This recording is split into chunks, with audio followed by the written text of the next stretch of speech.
Earth is only planet in our solar system has the life. But we are the most intelligent animal. We are making pollutions a lot, and that's why life on Earth at risk. But do you know, even Earth is floating on space with very uncertainty. Anytime it will be set in danger. Hi, in this video I am going to discuss about the most 7 reasons for that Earth can be destroyed. So let's go and enjoy it.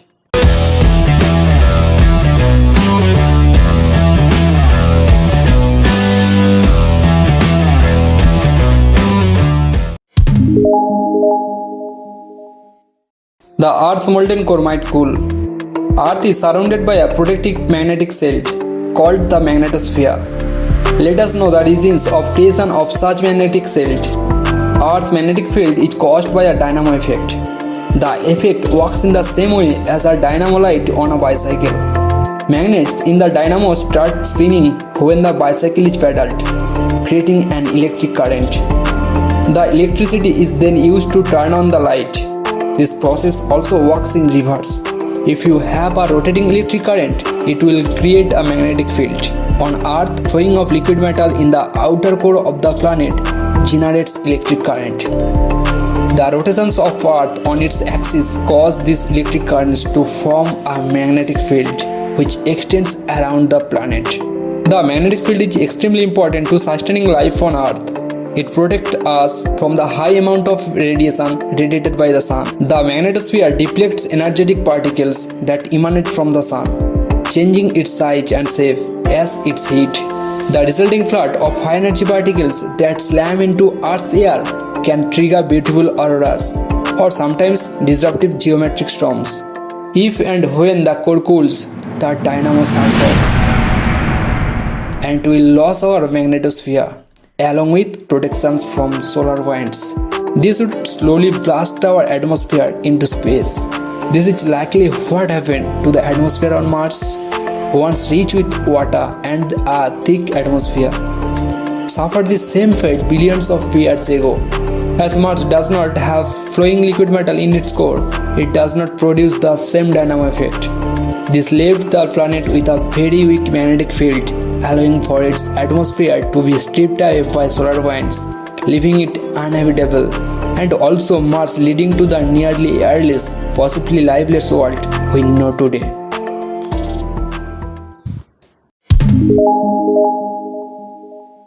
The Sun can start to die and expand. The Sun and our position relative to it perhaps the most important piece of our tenuous existence.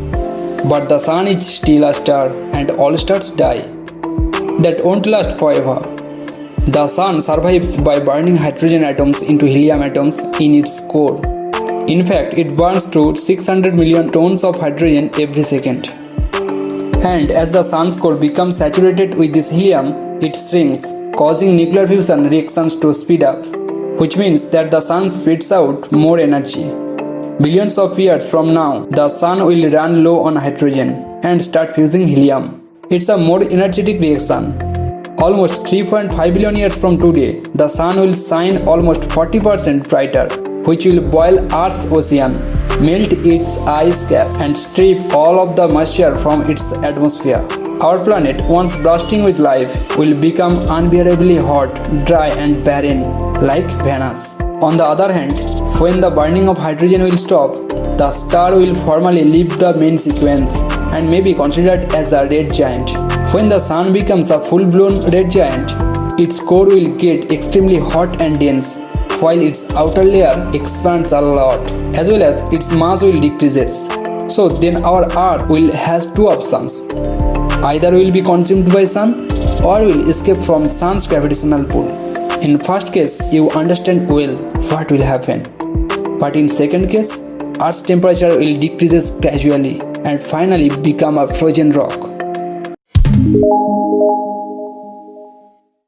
Speaking of rock planets, one could shove Earth into a deadly orbit. The first question is that what is rock planets? A rock planet is a planetary mass object that does not orbit a star directly. Such objects have been ejected from the planetary system in which they formed, or have never been gravitationally bound to any star or brown dwarf. The Milky Way alone may have billions of rock planets.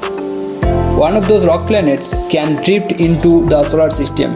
By using its huge gravity, put Earth into an extreme and inhospitable orbit, or even kick us out of solar system.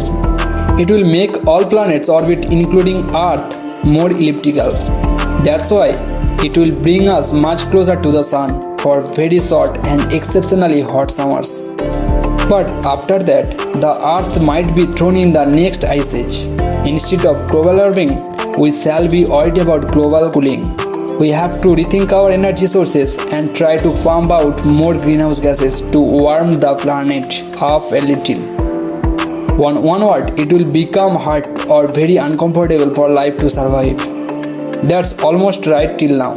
But if the rock planet will kick us out of the solar system, what will happen? When the situations will come, our planet will become a rock planet.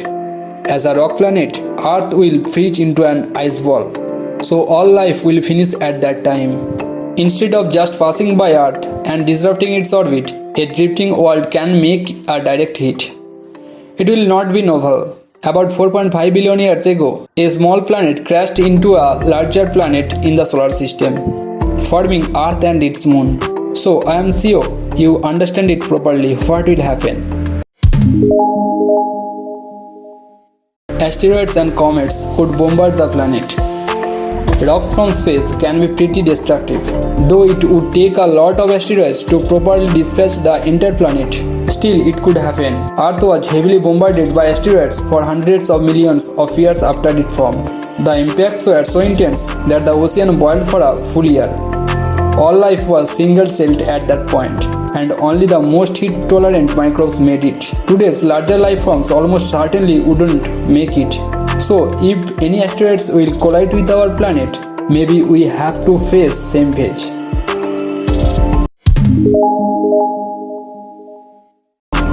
The Earth can pass too close to a wandering black hole. They are as mysterious as they are frightening. Even the name is ominous. We do not know much about them, but we know they are so dense that not even light can escape beyond a black hole's event horizon. And scientists think recoiled black holes are wandering through space, just like our rock planets.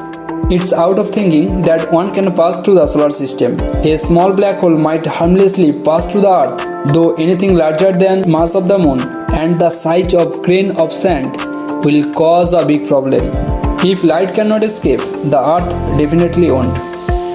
There are two ideas about what could happen after the point of no return. Given a big enough rock black hole, beyond the event horizon, atoms might stretch until they are pulled apart entirely, a process called a noodle effect. Other physicists have theorized we had run right into the end of the universe, or end up in an entirely different one.